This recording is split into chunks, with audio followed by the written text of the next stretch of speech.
Good evening, everybody. Monday Morning Quarterback, episode 120.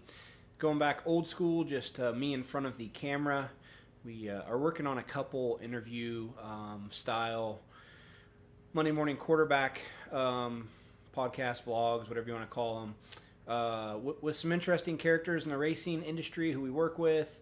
And we're excited to do those, so we're going to save all the fancy camera stuff for those, which will be coming here in the next few weeks. But I thought I would just go at it solo tonight, answer any questions you guys have, tech related, CSI related. Just answer any questions you have. I had a couple questions that popped up today and over the course of the last few days that I thought would be good to cover, and so we'll talk about those first, and then as you have questions, you can just fire away. More than happy to answer any questions you guys have, and happy to be back with you again this Monday for episode 120. So been doing this for almost 3 years, maybe a little over 3 years now, and so super grateful for you guys tuning in and sharing it with your friends and helping us grow it. Again, we've got some really cool shows planned. One of the suggestions we had was a trailer tour, Monday Morning Quarterback, on some different style race car trailers, especially if people are going into the off season. How do different teams that race at a high level organize all of their stuff? And so we'll show you some of that.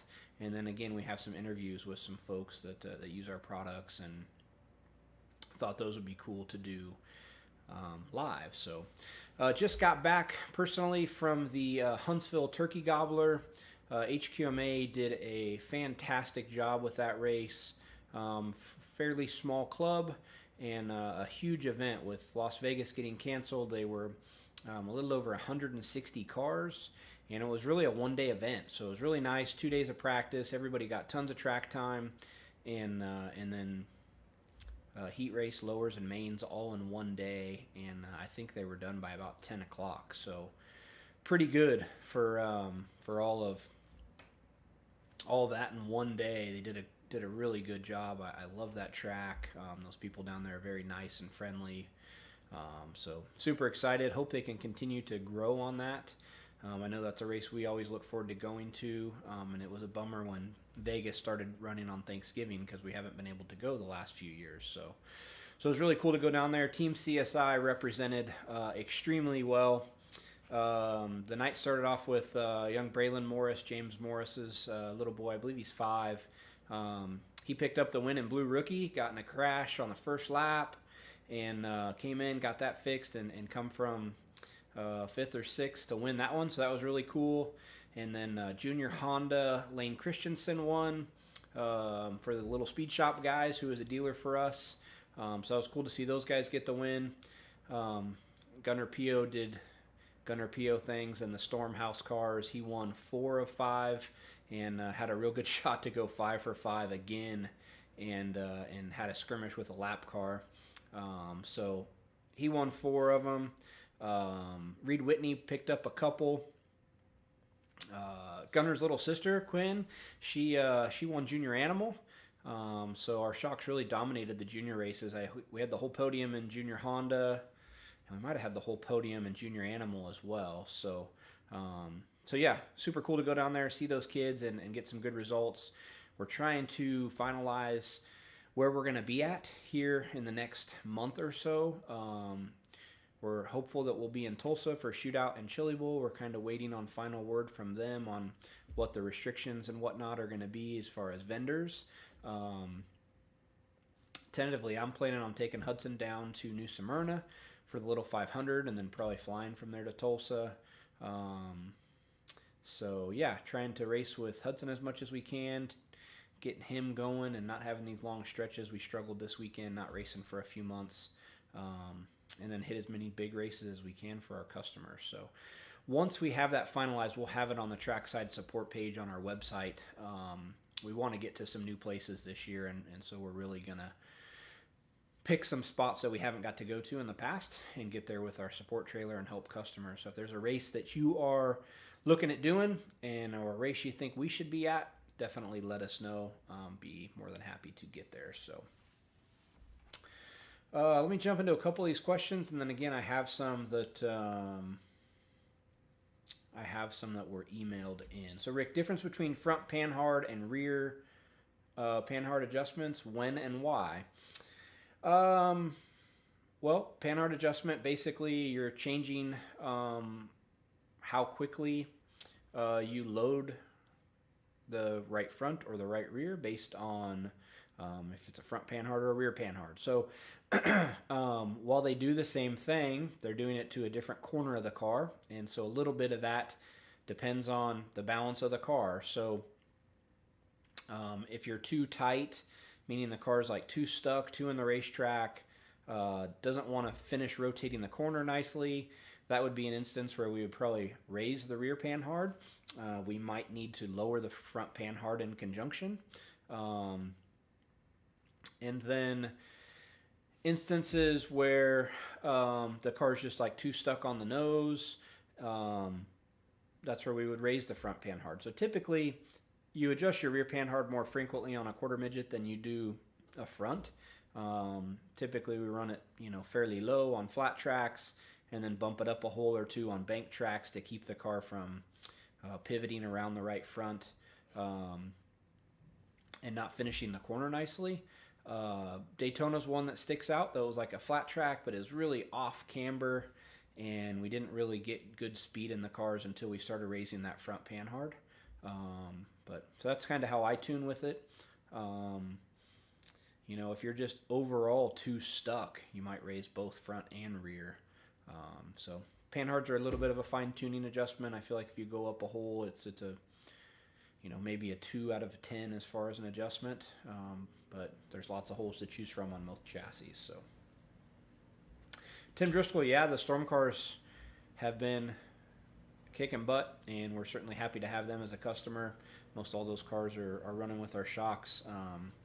PO family, great bunch of little racers there, and the littlest one is going to be really good too, I'm sure. So he has some good teachers in Gunner and Quinlan. So, and you guys had a good year on the dirt. So Storms are being dominant here lately.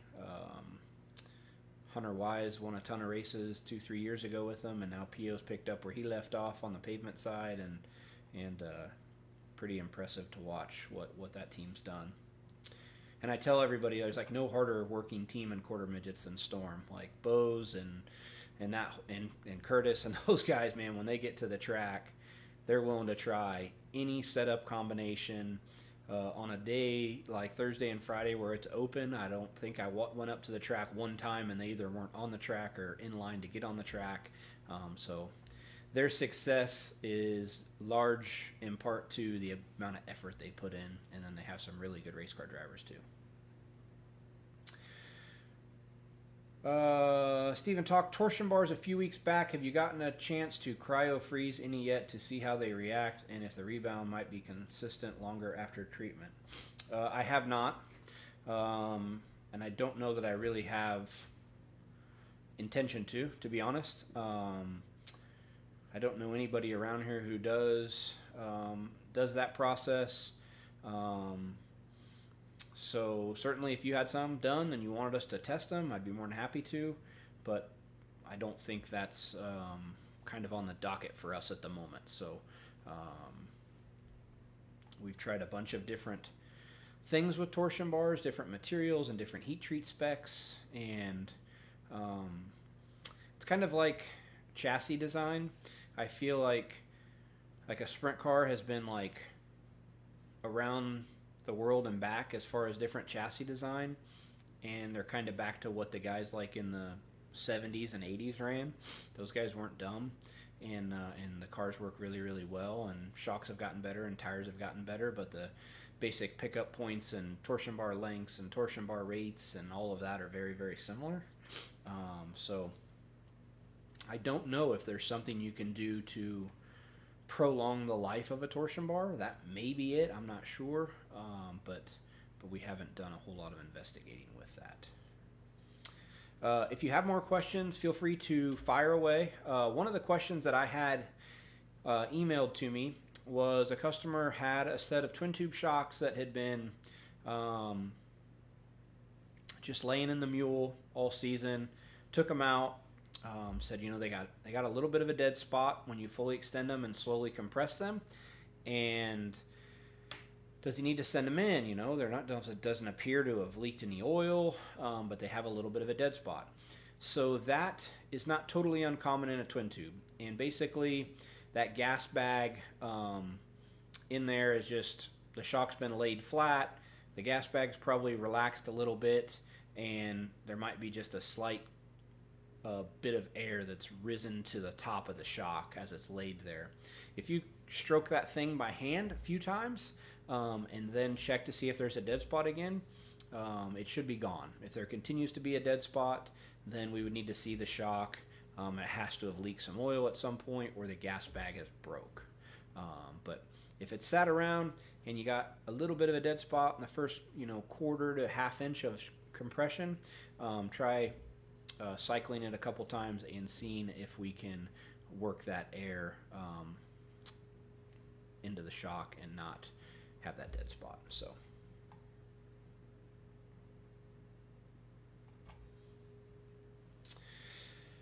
Josh, so another quarter midget question, following up on Rick's question: why and when would you make axle side to side adjustments, or axle side versus frame side adjustments on Panhards?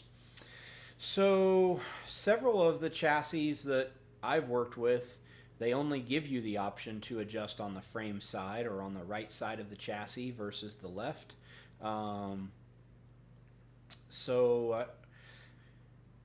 Now, like a Sherman car and a Bull Rider, they only have one on the axle side, the left side and the front. I think Stanley has three. For a long time, they only had one on the birdcage. Now some have two or three. So I feel like moving it on the frame side or the right side of the chassis is the more powerful of the two adjustments, because there's more locations to move it. So typically I set mine in the center and on the left side, and then just move it up and down on the right. However, there has been some instances where you're all the way one way or the other, and so then you would move it on the left side as well to try to get a little bit more. But those are very few and far between. I think for the most part, I would live in the center hole on the left and then just move it up and down on the right. So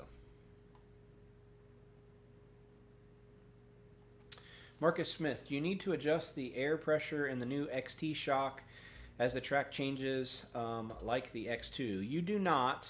The air pressure, being that is a twin tube shock, it is not nearly as powerful of a change as it is in a monotube shock. So you got to run 20 psi in it to avoid cavitation. But from 20 to 40 or 50, it's a very, very, very minute change. Now, if you went from 20 to 100, you might see a little bit of a change, but yeah, it's very minute. We've had a lot of customers that have just set it at 25, and that's where they ran it, and then they do all their adjustment on the low-speed adjusters, and then for different smooth or rough racetracks, they would adjust the high speed, and they're just not even messing with the gas pressure. So hope that answers that question. Anybody else have any questions? Feel free to ask. More than happy to answer those. For online shoppers, if you haven't had a chance, tonight is the last night for our Cyber sale, and so that was kind of like Black Friday to Cyber Monday. All shock accessories are 15% off. MPI steering wheels are 15% off. Bump rubber kits and accessories are 15% off. And then all apparel's marked down. We have some $10 t-shirts that are what's left of them. Sweatshirts are marked down. Even the new style, new design prints that just came out last week, those are marked down. Hats, beanies, all that good stuff. So if you need a stocking stuffer or a gift for your favorite racer, definitely check that out. We have some stainless steel tumblers that have the Pit Boss logo or the CSI logo. A bunch of new cool pit boss gear too, which is the Jack company that we acquired a few months ago. So check all that stuff out. Evan Harvey, do you guys have specific baselines for micros at the shootout, or do you use the standard baselines? Anything special you recommend for Tulsa? And it looks like I missed one guy, so I'll jump back to you, Scott. Evan, we basically start at Tulsa the same way we would most any place else. It is a pretty typical size micro track for most parts of the country. I know down south and in the east they race on some really big micro tracks, but for the rest of us here in the Midwest, West Coast guys, it's a pretty typical size micro track, pretty typical grip level. They tend to stay on it, you know. I mean, throughout the course of the day it might get pretty slick at times, but we would tune as we would for any other track. So yeah, nothing special for Tulsa as far as shock settings or torsion bar settings. Preston, glad you like the new XT shock. I've seen you guys have been running well out there, so in Arizona. Brad, if we talked about different torsion bar characteristics in a previous episode.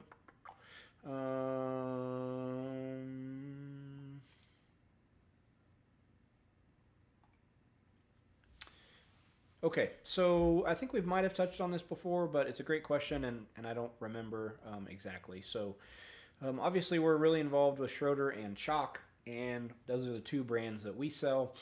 We manufacture both of those brands up in Kokomo, and while they're made in the same place and they start with the same material, the recipe for heat treat is slightly different from one brand to the other. When we acquired Schroeder, we didn't want to change the Chalk to match the Schroeder, and we didn't want to change the Schroeder to match the Chalk because there was people that really preferred one or the other. So we kept them independent. They're made with their own recipe. The heat treat is a little bit different. The straightening process and how they're stress relieved is a little bit different. In the end, the result is a Chalk bar tends to have a little bit more rebound than a Schroeder. So that I know. I can't really comment on the other manufacturers because I would say 90% of the bars over the last 10 years that have ran across our dyno have been Schroeder or Chalk. We have dynoed some DMI stuff. They seemed to be a little more similar to the Schroeder as far as a characteristic and a curve than the Chalk. But I haven't dynoed a lot of DMI stuff recently, so I don't know if they changed. When we first got our bar dyno 10 years ago, it might have been longer than that now, we dynoed stuff for everybody because nobody had one out here.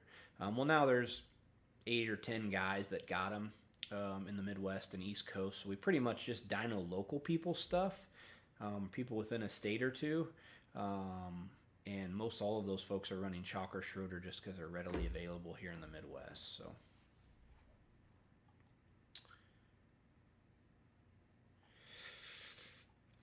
Nick, how's the new home of CSI coming along? Good. They got the footers poured. The building is supposed to be delivered sometime next week, or buildings, I should say.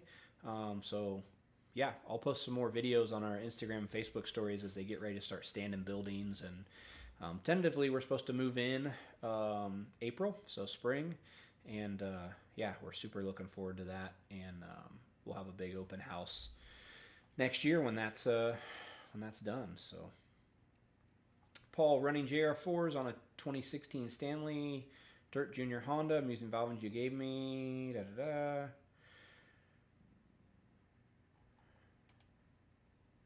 Yes. Same shock package will work on a Bullet as a Stanley. The cars are very similar. We have sold a bunch of shocks to Ron and Rita and Ryan for their new cars, and we've ran the same valving package that we ran on the other Stanley cars. So while I know they changed motor height and a couple different things on their cars, on the new Bullets, it doesn't seem to have affected what we need as far as a shock package at this time. So, Brian, oh yeah, the rendering of the new shop is behind me. We're moving in the spring, so that's kind of going to be our forever home. We're building two 12,000 square foot buildings. CSI is going to occupy about 8,000 square feet of one of them, and then the rest are rental spaces for race teams or small businesses in the Brownsburg area. And so yeah, we're certainly excited. It gives us room to expand as we need for CSI and room for future expansion. And so yeah, we'll be moving in the spring. So I think this is the third shop, not really counting the first one. I rented an office about the size of the office I'm in when I first started CSI. And that's where it started. Then we moved next to Hoosier in Brownsburg. We were there for 4 or 5 years. And then we moved off Northfield Drive, kind of where all the drag race teams are, to a little bit bigger shop. We were there for 4 years. And then when we purchased the business back from Speedway, during that time we were there where all the drag race teams are. I sold the business to Speedway, purchased it back 3 years later, and that building was getting sold. So we moved over here to Joe Saldana's buildings, and it's a little bit smaller area or smaller space. We knew it was going to be tight, but in my back pocket, I had that land over there in Brownsburg, right next to Spike Chassis is where we're building.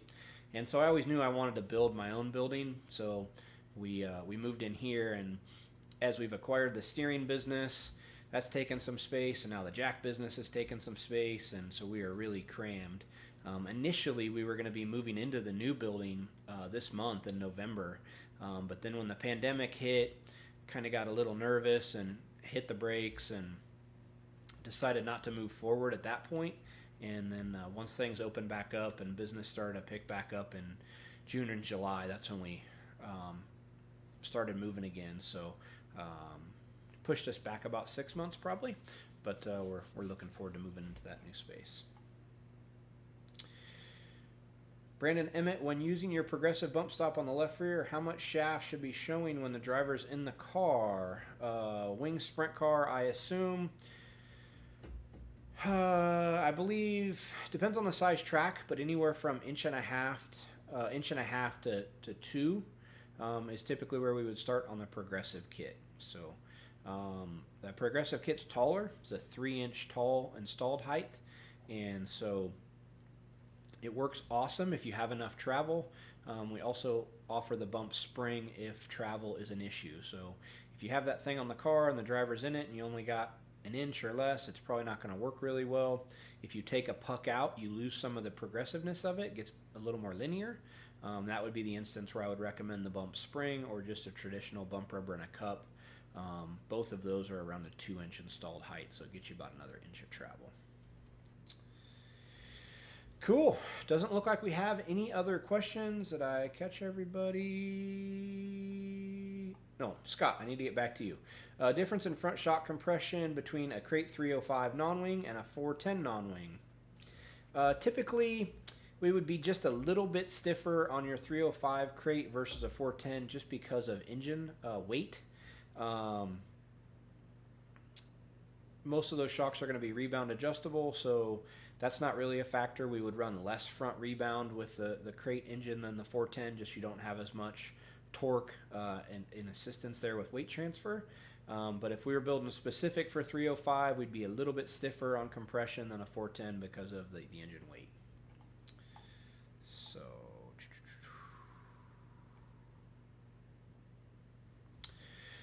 Marty, so we've used Hypercoil stuff forever. Love their product, great product.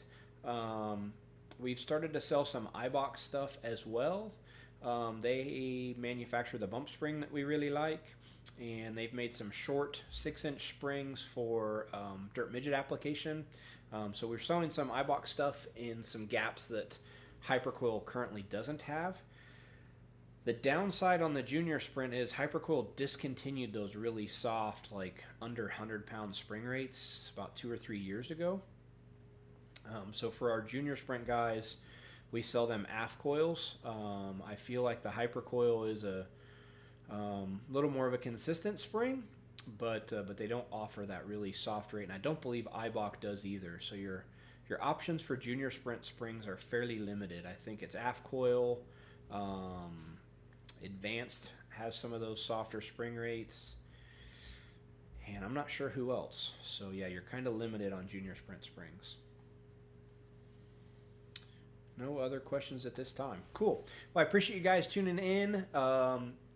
Next week we will have a special interview, so stay tuned for that. And we hope you guys are getting your Christmas shopping done and had a great Thanksgiving with your family. And we look forward to seeing you guys at a racetrack real soon. Please like and share this video. And thank you again for all of your support. Hope you guys have a fantastic evening.